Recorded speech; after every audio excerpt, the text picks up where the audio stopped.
The Houthis just tried to blow an American military plane out of the sky, and it didn't go as they'd hoped. High over the Red Sea, a U.S. Navy P-8 Poseidon was on a routine surveillance flight, but miles away, obscured, a Houthi-run radar had locked onto the plane. 1 second later, a surface-to-air missile, presumed to be Iranian-provided, took off with a single purpose: to kill the American plane. What followed was a modern battlefield masterclass. Before the missile had even reached near, the Poseidon's onboard systems erupted into action, jamming signals, firing decoys, and banking like a hawk avoiding a bullet. But the clincher came from the sea. A nearby U.S. Navy destroyer with the Aegis combat system detected the threat in an instant. In a matter of seconds, an SM-6 missile shredded through the sky and destroyed the incoming threat in mid-air. Within a matter of less than 60 seconds, there was a beautifully choreographed U.S. counterattack, and the Houthis had nothing to show but radar silence. This was not a mere attack that failed. This was a tech whooping. A blunt reminder: when a guerrilla force confronts high-tech U.S. military capability, failure is not merely the outcome, but humiliation as well. This is precisely what happened. The Houthis aren't rebels anymore. They're a proxy force with bite, supported by Iran and emboldened by anarchy. What began as a small militia in Yemen has evolved into a well-armed faction, firing drones, cruise missiles, and now sophisticated anti-air systems deep into the neighborhood. And their favorite targets? Anyone who ventures to fly or sail close to their territory, particularly the United States. In recent months, the Red Sea has been a pressure cooker. U.S. reconnaissance flights over Yemeni skies have picked up, monitoring weapons shipments and militant activity. But each flight is a gamble, not from a nation-state, but from a group desperate to show they can punch above their weight. The Houthis, bristling with Iranian technology and combat know-how, have begun targeting American assets: drones, vessels, and now manned fighter planes. And while they've managed to harass merchant ships and shoot down UAVs, targeting an American military aircraft is an entirely different ballgame. This was no mere impulsive launch. It was a deliberate bid to register a headline-grabbing kill. But if they assumed the skies over the Red Sea were undefended, they were soon to learn, the hard way, who actually owns the air. The plane in question wasn't a typical spy plane. It was the U.S. Navy's P-8 Poseidon, a monster in the air based on a Boeing 737 design, but redesigned to be one of the world's most sophisticated anti-submarine warfare and maritime patrol aircraft. It has state-of-the-art radar, infrared, electronic surveillance devices, and even harpoon missiles for attacking enemy ships. When a P-8 is flying, it's not merely observing, it's stalking. That day, it was cruising high over the Red Sea, scanning for sea threats and collecting signals intelligence from the land below. What the crew wasn't aware of was that several hundred miles away, a Houthi-held radar station had been tracking them. Then, the lock, employing what analysts estimate to be an Iranian refurbished Sayyad-2D missile system, a surface-to-air missile based on the Russian S-75 platform, but extended in range. The Houthis fired. The Sayyad-2D is not to be trifled with. It can climb to heights of more than 80,000 feet and is intended to hit high-flying targets such as reconnaissance aircraft and even AWACS planes. With Iran's radar guidance assistance, this was one of the most advanced attacks the Houthis had ever made on a manned U.S. aircraft. The missile screamed into the air, radar and pre-programmed telemetry guiding it. For a moment or two, it seemed like it would actually hit its target. Alarms within the P-8 sounded. The crew went into emergency mode. They released chaff and flares, countermeasures intended to confuse heat-seeking and radar-guided missiles. But that would not be sufficient. That's when the Poseidon's electronic warfare package kicked in. Onboard jamming systems started jamming the missile's guidance systems, inundating it with noise and false signals. Meanwhile, the aircraft banked sharply, climbing and turning in a precisely calculated evasive maneuver. But the game-changer wasn't airborne alone. Below, a U.S. Navy Arleigh Burke-class destroyer, which had the Aegis combat system on board,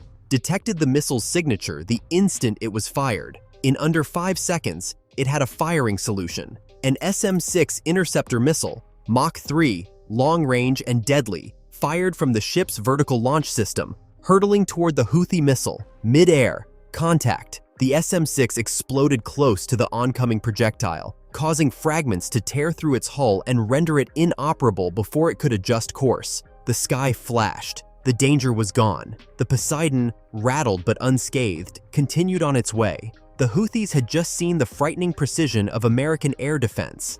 Their best shot had been wiped out, as if it never happened.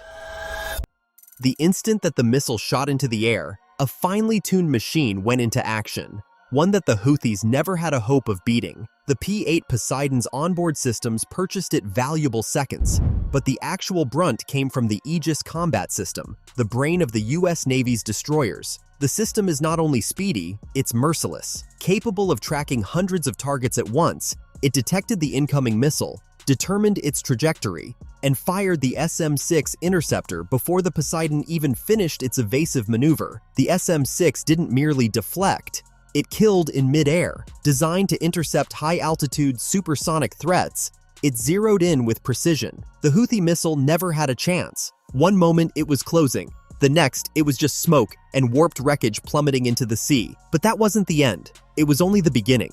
In minutes, CENTCOM put all aircraft in the area on high alert. Satellites were repositioned. A second Poseidon was sent. And then there was the response. A US MQ-9 Reaper, already in the air in the region, was routed towards the suspected launch location. Equipped with Hellfire missiles and live intelligence, it wasn't long before it identified the radar that had directed the attack. Video from the Reaper captured a launch truck being rolled back into a hidden hangar. Within seconds, the revenge came. The Hellfire missiles struck the radar installation with horror-stricken accuracy. The facility was left in ruins, the launcher obliterated, its operators probably eliminated in the attack. It was swift, it was precise, and it sent a message. You fire, we retaliate, immediately. The Houthis, in their media office, made a general statement taking credit for targeting hostile surveillance, but they didn't gloat about this one. No video, no victory slogans, nothing. Pentagon officials, on the other hand, did not play down the incident. One defense official said, "We take all threats to our people seriously. This was a coordinated, hostile act, and it was responded to with the proper measure of force." And while the American plane flew back to base unscathed, the geopolitical waves had only just started. For the Houthis, it wasn't a triumph. It was a warning. For Iran, a reminder. And for anyone paying attention to the skies over the Middle East, it was evidence that if you target an American warplane, you better hit, because if you miss, you don't get a second shot. This event didn't prove merely the technological superiority of US defense systems. It exposed a larger, deeper reality about the nature of contemporary warfare. The Houthis, contrary to their designation as a non-state militant organization, are now acting like a small army, launching radar-guided missiles, cruise systems, drones, and even conducting psychological warfare. But the bitter truth is that tactics cannot compete with technology. The US military is not only responding to attacks, it's preempting them. That single missile that was shot down, it created a chain of data that was fed into worldwide satellite networks, real-time machine learning-enhanced threat modeling, and intelligence reports that will now be used to inform patrol patterns and engagement tactics going forward. This is 21st century warfare, rapid, algorithm-based, and crushingly accurate. For the Houthis, however, the consequences are more dire. This unsuccessful attack does more than damage their credibility. It threatens to precipitate broader escalation. The Red Sea is an international artery for both commerce and military operations. If Houthi systems remain capable of attacking military aircraft or merchant shipping, they may soon find themselves not only the target of hellfires, but subject to continuous airstrikes, cyber attacks, and naval blockades. Iran is watching too. Every Houthi attack sends a message, and this time the response back was deafening. The US isn't holding back. It's rolling out A-list weaponry, drawing red lines in the skies, and it's not hesitating. That's bad news for Tehran, because the Houthis are a proxy force, and when proxies are burned, their sponsors get burned next. At the same time, US Gulf allies Saudi Arabia, the UAE, Bahrain are no doubt watching closely. The Poseidon incident demonstrates that American military presence in the region is more than merely symbolic. It's real-time. real force, and downright unyielding. It makes assurances to allies that air power and protection are in capable hands, and sends warning signals to enemies that every hostile action will be responded to with one that is not just defensive, but crushing. So, what does this all mean moving forward? It means the sky over the Middle East is more volatile than ever. Non-state actors are now armed with state-grade weapons. Engagements that used to take hours now unfold in seconds. And in this fast-moving chessboard of drones, missiles, and stealth aircraft, the US is still 5 steps ahead. The Houthis fired first, but never saw what hit them, and that's the difference. In an era in which asymmetric warfare is becoming increasingly the rule, this event serves as a reminder: technology can win battles, but coordination, speed, and dominance can win wars. This was not just a botched attack. It was a statement that the skies are monitored, protected, and defended by the deadliest force on the planet. And if you go for an American warbird, you better be ready for the firestorm that ensues.